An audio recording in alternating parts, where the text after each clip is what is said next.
名叫赵天福，祖上3代经商，家底丰厚。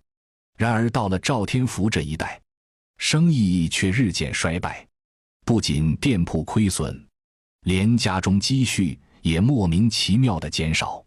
赵天福百思不得其解，便请来一位风水大师张半仙来家中查看风水。张半仙一进赵家大门，便皱起了眉头。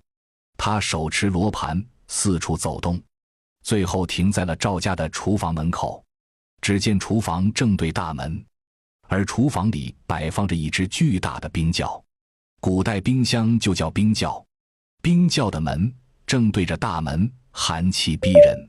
张半仙叹了口气，对赵天福说道：“赵老爷，您这冰窖正对大门，可是把财气都冻住了呀？”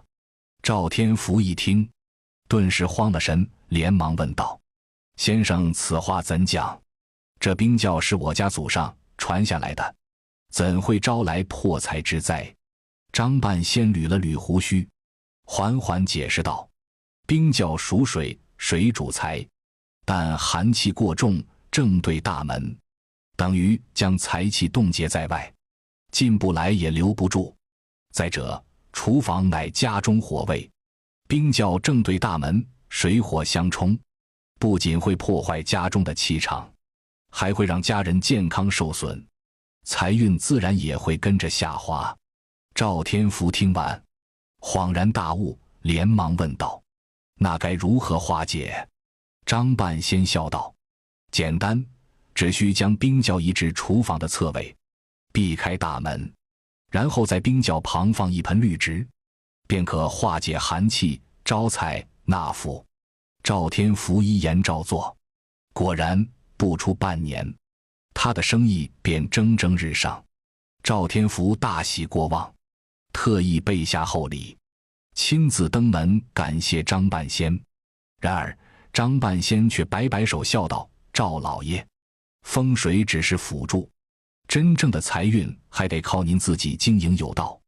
若一味依赖风水，不思进取，即便财气再旺，也会被您的懒惰耗尽。”赵天福听后深以为然，从此不仅注重风水，还勤勉经营，成了京城有名的富商。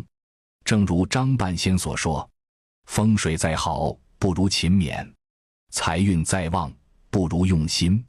从此冰窖正对大门，财气冻结的禁忌便在民间流传了开来，成为人们茶余饭后的谈资，也成了无数人改运致富的秘诀。